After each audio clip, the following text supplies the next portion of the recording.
Hello everyone and welcome to thorough newspaper analysis which is brought to you by LawSikho. Let's see what articles we'll be discussing today. There is basically only one article that is very important, as in we have also discussed it beforehand in some or the other way, but still because it has some new additions and new vision to it in today's article, we'll be discussing it again.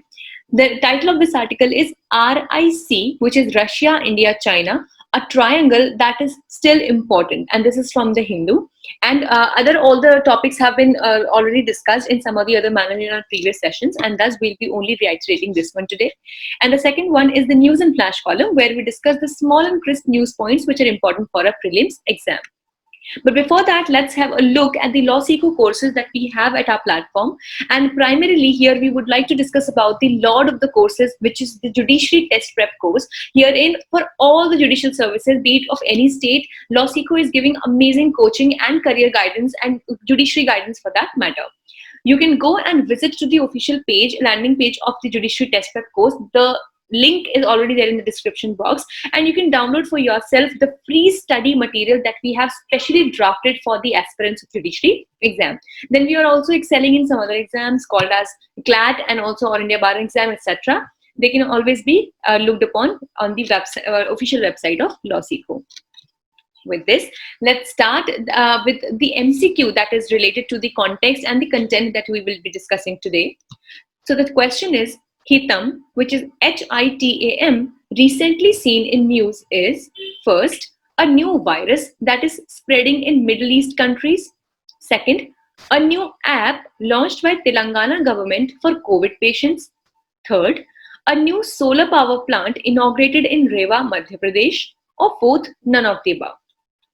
Keep this question in mind, and as and when the discussion to this question would fall into our content discussion today, then we hope that you would be able to answer this. With this is the descriptive question for the day. In order to secure for itself a multipolar world, India needs to draw up the right balance amongst the nations of its interests. Discuss. Basically, this is in regard with the discussion of the RIC that we'll be discussing today. And the answer to this question has to be given in 250 words to 300 words only. And thus, it can easily be jotted down in the comment section below. And we really encourage that the aspirants viewing this news analysis may write down the answer in comment section, and then we would definitely review the answers. With this, let's quickly start the discussion about the Russia-India-China triangle, and then what does United States of America has to say about this triangle. First, let's understand that why actually this is in news. So amid the tensions on the line of actual control, as we know, because there is currently a border dispute, reignited border dispute between India and China at the along the line of actual control, the dominant call was for a shift towards West in India's foreign policy. But a RIC meeting, this meeting between Russia, India, and China, amongst the foreign ministers, contradicted the call. Basically, what happened was that amongst all the reasons why we are trying to interpret that what could be the reason behind China's such steps of moving into the territory that actually belongs to India, one of the reasons here can be considered as that China is realizing that India is in a way inclining its interest and inclining its relationships with the United States of America. And as we all know, since last 2 years approximately, China has not been in good terms with the United States regarding the trade war that is going on between the two superpowers. Keeping this in mind, it can be construed that maybe because since India is engaged with United States of America through the Quad, which we have amongst India, USA, Japan, and Australia, and then also there is this Malabar exercise, and the trade also is growing more and more in between India and US. Thus, China definitely might not be liking this particular fact. But recently, a meeting amongst the foreign ministers of all the three, Russia, India, and China, it was concluded, and wherein the foreign minister from India said that there was nothing like this kind of inclination, and India always follows a balanced approach. So here, all the three leaders were in harmony while supporting the rule of law in international relations. Let's now understand that how the RIC evolved with time. We need to understand that how the relationships between amongst India, Russia, and China have developed with times, because there was a time when relations between India and China were also not good, and also the relationships between China and Russia were not good, and even India after the Second World War had gone for the non-aligned movement. And then we should know that how this actually developed, this relationship between India and Russia actually developed with time. So in early 2000s, RIC dialogue commenced and were positioning themselves from a unipolar, which earlier was to multipolar world. So beforehand, USA was considered to be as the only superpower of the world, and the world was considered to be unipolar, as in the all the power was contracting at one place, that was the United States of America. But now what we are advocating for for being a multipolar world, and that is actually one of the demands of various nations in the current scenario. And this needs to be understood that in the RIC dialogue, we are not at all going anti-US. So that basically is not at all the target of the RIC dialogue.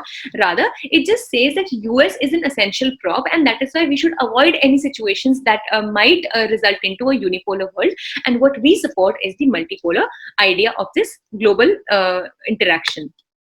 Secondly, RIC shared some non-West perspectives. So in a way, it is not at all anti-West, West as in anti-US, but yes, there are some kinds of non-West perspectives. Like, for example, it emphasizes on sovereignty and territorial integrity, such social policies, and opposition to regime change from abroad. Basically, it says that what we follow, that or what we advocate, is sovereignty and territorial integrity, and that is why we do not to say in a way want to annex, or we do not want to show our power for annexing or bringing into a territory of any other nation. But that maybe can be contradicted, keeping in mind the actions China has taken recently. But yes, altogether what they advocate is this. Then supported democratization of global economic and financial architecture like BRICS, because we know that Brazil, Russia, India, China, and South Africa are all a member of the BRICS, and thus in one of the motto of BRICS is to democratize, to bring democratic system of global economic and financial architecture. Then reappointment of Putin, who is the president of Russia, Vladimir Putin, reinforced. So what it ensured was the political, defense, and energy pillars of India-Russia strategic partnership. As we know that since 2014, Russia is the biggest, a trade partner of India in terms of defense. Though we also share defense relationships with Israel and United States of America as well, but still Russia is the largest trading partner of India, keeping in mind the defense. And thus, after the reappointment, after Vladimir Putin once again came to power, after that the defense and energy pillars between the India and Russia even strengthened further. And finally, it recognized the boundary dispute and developed a multi-sectoral surge in relations. And that is why it is said that in current scenario, when India and China are facing this boundary dispute, RIC will have a good role to play in it. Next, we need to understand is that how the relationship with US has disrupted the RIC. Definitely, because even the title we are studying as the Russia-India-China triangle, and then the role US has played in it. But it is really unfortunate to see that instead of being a strengthening agent in this, US in some other way, maybe unintentionally, it is more preferably quite unintentional, but US has actually distorted the very structure of RIC, and let's see in what way it has happened. Let's keep in mind US and India first. So India's relations with US surged, especially defense, because India wanted to diversify its military acquisitions away from total dependence on Russia. So as we know that even till date, though it has not been able to do it completely, but yes, a diversification in the resources, or to say the dependence of India, which earlier was completely on Russia for its defense equipments, India has now switched over to other countries like the Israel and also United States of America. And in this way, it can be said that that US has been brought into picture through the way of India in the RIC triangle. Then let's see US and China. And as we just know that US saw India as a challenge to China in Asia, because definitely US would want to remain the only superpower of this world. But because we know that China is the second largest economy of this world, and also it is one of the nations that is in capacity to give the toughest competition to US's to say status in the economic strata. And that is why US believed, and it still believes, that in Asia, the only country that can be a competition to this to China's rising power can be India. And thus US tries to make such attempts in which India is in some or the other way comes in a competitive status as related to China. And also, on the contrary, China saw India as a US alliance, because that is the very reason why India is considered, and still actually nowadays actually it is said that it is taking more inclination towards US, but basically in generality India is considered as a swing power. Now by swing power we basically mean just like a swing, just like it moves to and from, and it moves in oscillation from one side to another side. Similarly, India was considered as a swing power between USA on the west and China on our east.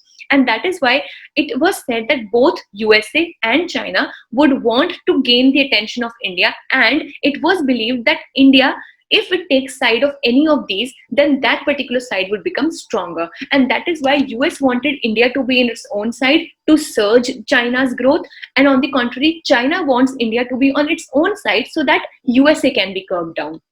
And that is why China, because when it realized that India is showing more inclination towards US, what China did was it launched the CPEC, which is the China-Pakistan Economic Corridor. We have discussed about it several times.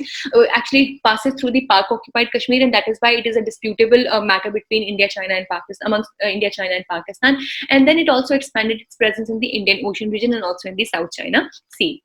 And then US and Russia. US and Russia relations, they collapsed in 2014 after the annexation of Crimea, because we know that already US and Russia did not enjoy a very good relationship after even the Second World War. But then in 2014, when Crimea was annexed by Russia, it was not at all like Crimea basically was a part of Ukraine. It was a part of Ukraine, but then it was annexed by Russia in 2014, and so it was not at all encouraged by US, and thus the relations between them even further deteriorated. And the Western campaign to isolate Russia, it drove closer to China. And that is why it wanted to isolate Russia even more, and thus that was the reason why US and China actually came closer, but that actually did not stay for long. Now let's understand that how is the relationship between the or amongst the RIC nations in the current scenario. It is still a very significant part, and as all three parts of all are three the members of Shanghai Cooperation Organization, and thus they still come together.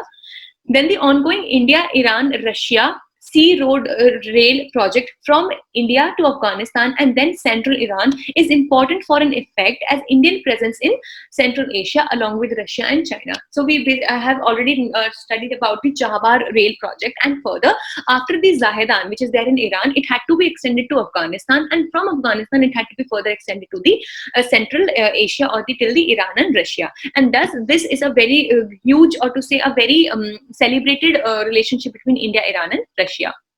Then Indo-Pacific, let's see that in the Indo-Pacific region, what are the status of all the three? There is a major conflict of interest between RIC in the Indo-Pacific region. Now let's see how.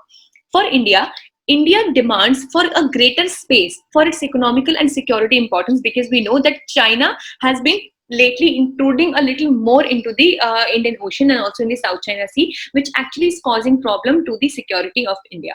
Then for Russia and China, the American ploy to draw India and Japan against Russia and China, because both of them think, because Russia had great relations with India and still it enjoys defense relations with India, but now Russia sees that USA is trying to take up this position in a bigger sense. And then China also believes that US is trying to attract India towards its own side so that China's growth can be surged. And same is the case with Japan, because they believe that US is trying to make Japan more of its ally so that it does not support Russia and China. And these are the various issues which should be addressed in totality, because keeping in mind the Asian setup, it is very important that these three powers, Russia, India, and China, that are the amongst the biggest powers of the world and also of Asia, they should be in cooperation even more.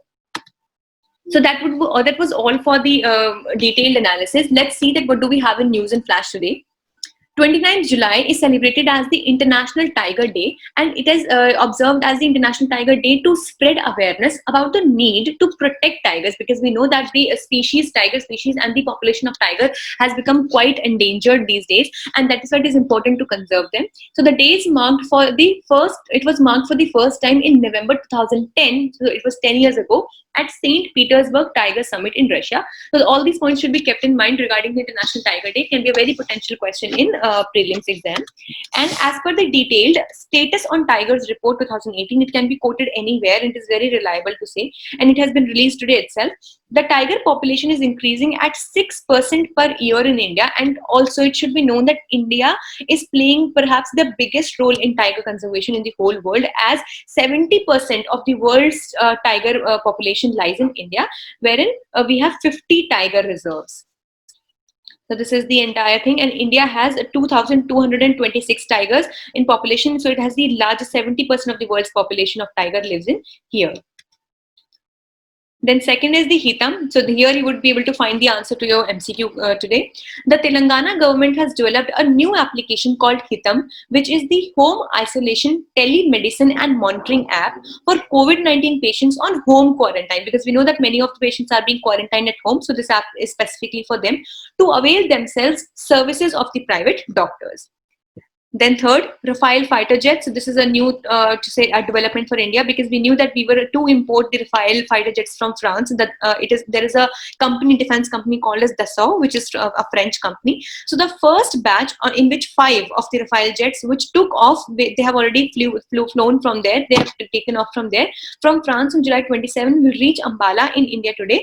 And as part of the 4 years old intergovernmental agreement with France for 36 Rafale jets under a 59,000 crore deal. Basically, we should just know that Rafale is a kind of a fighter jet which is being brought from France for the Indian Air Force. And then fourthly, vertical transmission of COVID-19. So the first case of vertical transmission has been reported. Basically, vertical transmission is when it then goes from level up and down. Basically, currently we were witnessing only the horizontal transmission, like from one person to another, but it was not through some genetical means. But vertical transmission is basically from one generation to another. And here the first case of vertical transmission has been reported from a mother to her child, documented in Pune's BJ Medical College in Sassoon General Hospital. Basically, it should be known that the vertical transmission of COVID-19 is possible, and a case has been registered in this regard.